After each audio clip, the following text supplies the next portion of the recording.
Basically, it makes whatever results you get more permanent. You actually get to keep off the fat this time and maintain it. And then you look at your weekly progress pictures and you see a noticeable difference on the problematic areas around your body. Who cares what the scale says? Real, hard, tangible numbers don't lie, especially if you're losing inches in the right places. That ultra simple strategy will make you lose all your unwanted body fat, while at the same time, you get to hold on to your precious muscle. You're gonna be a completely different looking person if you just give it enough time.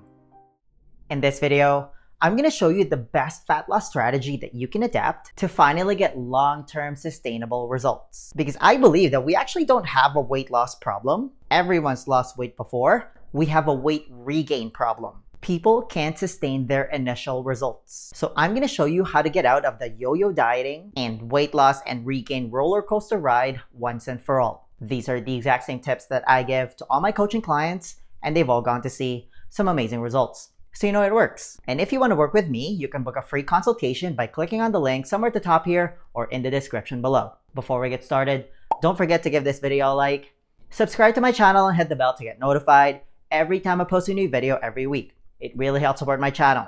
All right, let's get into it. The mental aspect of weight loss is easily the most challenging part of someone's weight loss journey. That's why I firmly believe these days that weight loss is all in your head, assuming that you're following the right fat loss strategy, obviously. The average person comes to me wanting to lose a ton of weight. And once I get them going with the program, sometimes it's hard for them to make the connection that they're actually making a ton of progress, especially when they're not seeing a lot of movement on the scale. This is why it's so important to think long term. Unless your goal is super short term, like you want to look a certain way, and you don't care what happens afterwards, you don't care if you gain it back. You sometimes see this with females wanting to look a certain way for their wedding, for example, and it makes sense. I mean, those wedding pictures are going to be immortalized forever. But if you do care about getting to a particular goal and you want to keep it off forever, then there's definitely a fat loss strategy that works way better. When I do my first coaching call with a client, one of the main things I establish is I shift their paradigm right away. I tell people these days that we're not going to focus so much on losing weight. Instead, we're going to focus on building strength to get people fit and strong, even if they say that they want to lose body fat. Oddly enough, when you prioritize building strength, the weight loss part almost always takes care of itself. This is just what I've seen from coaching thousands of people by proxy over the past decade. And there are many reasons why that fat loss strategy works better. For starters, you get a way better body composition. I've never met anyone who didn't want tighter glutes or nice looking arms and legs, or let's say a nicely defined chest if you're a dude. Building strength also results in a metabolism that burns more calories. Even if it's just an extra 30 to 50 calories a day, that's still a lot because you're burning calories literally when you're doing nothing, which then makes the weight loss part a lot easier to come by later on. I have said this many times, but muscle is the mechanism of health. It determines everything about your body composition. Basically, it makes whatever results you get more permanent. That's exactly what we want. You actually get to keep off the fat this time and maintain it. The amazing work of Dr. Gabrielle Lyon's muscle-centered approach to medicine is really leading the charge when it comes to this paradigm change. So big props to her. I'm a big fan. She's really opened my eyes with her unique approach, and I've now adapted that to my practice. According to her, we've actually been focusing on the wrong tissue all this time, and that's why it hasn't worked. It's actually not about being over fat. It really is, from a metabolic perspective, about being under muscled. Listen to that again if you have to. Muscle is the answer. We need to get stronger as a society because muscle will take care of the fat loss. Next, let's talk about your daily diet. I'm not the biggest fan of obsessively tracking daily calories and macros. It's just way too tedious. But it definitely helps to get some baseline numbers when you're just starting out, especially if you're eating mostly the same food every day. You just need to be somewhere in the ballpark. And these days, I actually tell people to keep their calories the same when they're just starting out. I used to make the mistake of just throwing the kitchen sink and changing everything right away. The problem is people just get overwhelmed. Instead, I just focus on increasing your general movement every day. We're gonna start doing some resistance training, even if it's just doing bodyweight exercises, and we're just gonna start walking more. That's it. You should check out my other videos about exercise if you want to know my preferred approach. Next, very important, if you want a more reliable and accurate way to measure progress, you need to take weekly pictures and measurements instead of just relying on the scale. For starters, the scale can go up or down by as much as 4 pounds on any given time during the day. If you have an extra couple of bucks, you can check out your local area for a place that does DEXA scans. But the simple low-tech method of taking weekly measurements and weekly pictures works really well and is a crucial part of gauging progress. Because I've often had clients where the scale doesn't really move much after the initial drop, but their body composition is actually changing. Numbers don't lie. Like if you take weekly measurements and you see that you've dropped 2 inches off your waist, half an inch off your arms, 3 inches off your hips, and an inch off your thighs over the last month, that's over 6 inches off your body. That's a lot. And then you look at your weekly progress pictures and you see a noticeable difference on the problematic areas around your body. Who cares what the scale says? What I'm trying to say is that pictures and measurements are invaluable tools to show that your body is actually progressing. To me, that's way more valuable. As a society, we have become completely obsessed with whatever number it shows on the scale, but it's not everything, like not even close. To me, the hierarchy of gauging progress is number 1, how do you feel? Tell me a more important metric than how you feel.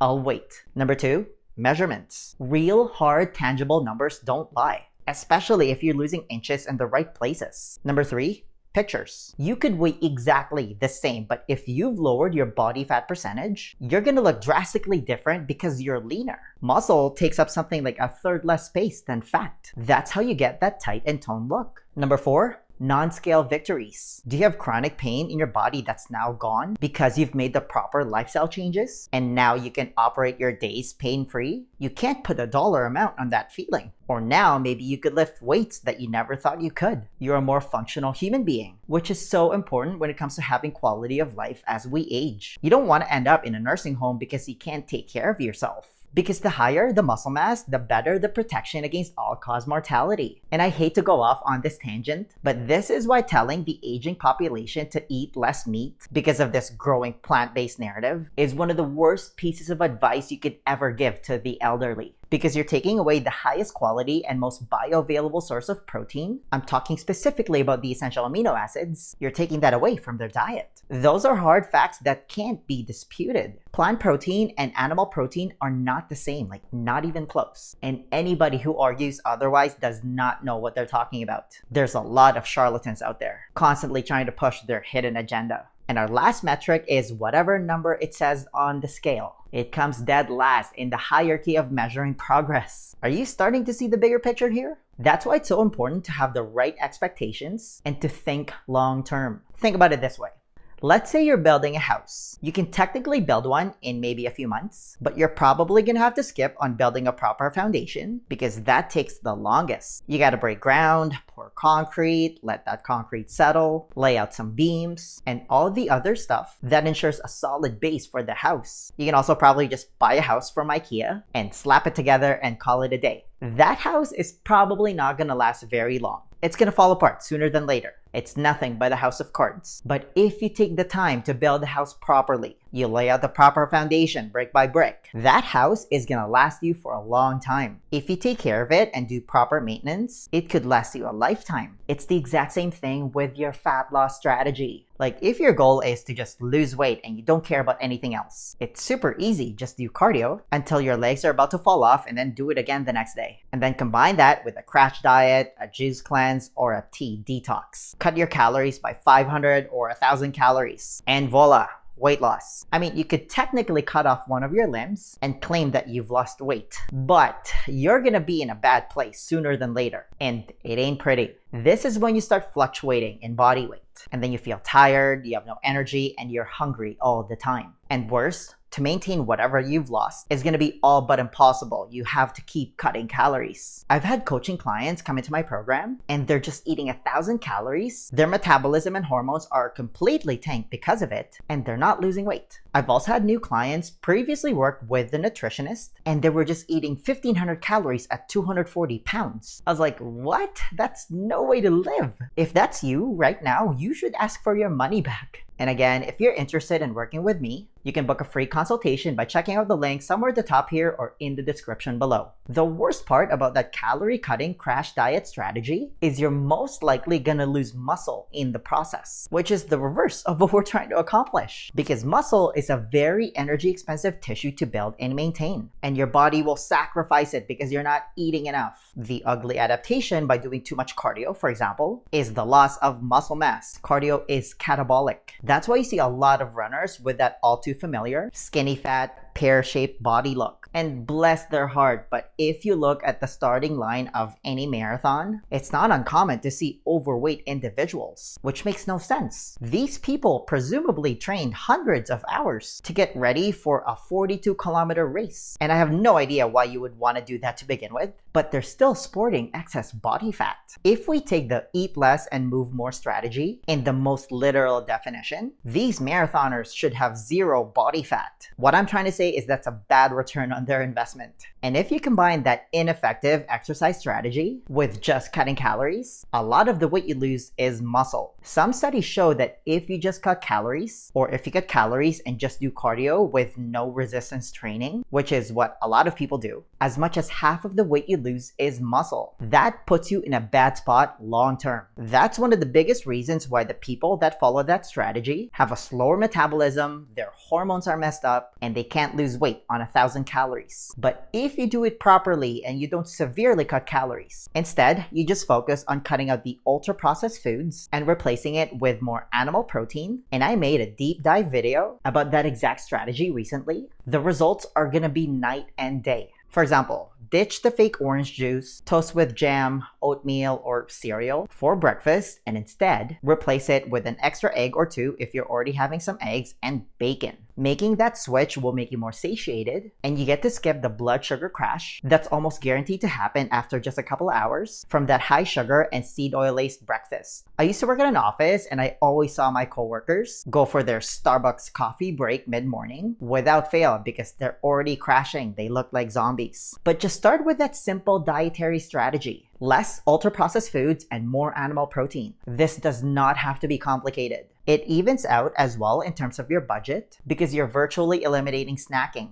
Oddly enough, you almost automatically put yourself on a calorie deficit by eating that way because you're eliminating most of the calorie-dense but nutrient-deficient foods from your diet. According to an NIH study from 2018, if you revolve your diet around whole foods, you automatically eat 300 calories less. There's your daily calorie deficit to lose weight without even trying. But if you eat these highly palatable, seed oil-laced, ultra-processed foods, you automatically eat 500 calories more. That's an 800 calorie swing right there. And if you extrapolate that eating behavior over time, that'll greatly determine whether you're moving away from your weight loss goals or towards it. Next, combine that diet strategy with some resistance training. When you do resistance training, you're sending the strongest muscle building signal to your body. And because you're now eating more animal protein, you get to maximize its anabolic effects, which means to build, because your body is sending the essential amino acids to trigger muscle protein synthesis. That's why 99% of vegan protein powders are garbage, by the way, because it doesn't have a complete amino acid profile. And no, you don't need to do resistance training every day. Don't worry, like a couple of times a week is enough to get you benefits. So you don't need to go to the gym every day. 10 to 30 minutes per workout is all you need. Instead, I want you to prioritize more on just increasing your general everyday movement. It's so much more valuable. Go for regular walks. You should already know how I feel about walking if you've been following my channel, because you're sending your body two signals here. You're building and maintaining muscle while being on a slight calorie deficit. You're also promoting optimal gene expression because you're moving around more. That ultra simple strategy will make you lose all your unwanted body fat, while at the same time, you get to hold on to your precious muscle. You're gonna be a completely different looking person if you just give it enough time. But again, the hardest part about this is the mental aspect. It's so important to get out of the instant gratification mindset, which brings us full circle. if you do it properly, it doesn't translate to a crash diet or a juice cleanse where you lose 10 pounds in 10 days magically. It's more like 1 to 2 pounds a week if you're measuring yourself on the scale. And again, that's not even the most accurate representation of your progress. Pictures and measurements are the way to go. Like if you're looking at yourself every day, it's hard to see that big noticeable change. But when you can pull out weekly pictures going back to 12 weeks, let's say, you can have this unquestionable perspective where you can really see the difference in your body composition. Your clothes will also tell you. They'll start to fit better. Or maybe you can start wearing clothes that you couldn't wear before. That's pretty valuable feedback. I can't tell you the amount of times I've heard from my coaching clients where they go to a family event or they have family visit for the holidays or vice versa. And let's say I've been coaching them for the last 3 months. Maybe they've only lost a few pounds over the last few weeks, but then they come back to me after the event and then they tell me how everyone was complimenting them about the way they looked. People are asking how much weight they've lost, even though the scale hasn't moved much. It's because their body composition has changed. I've also had other coaching clients comment how they haven't lost much weight on the scale, but their knee arthritis is gone that's been bugging them for years. Or they have more energy and their mood is better. Like, to me, that's priceless. That's why it's not always about the weight you lose, but about the life you gain.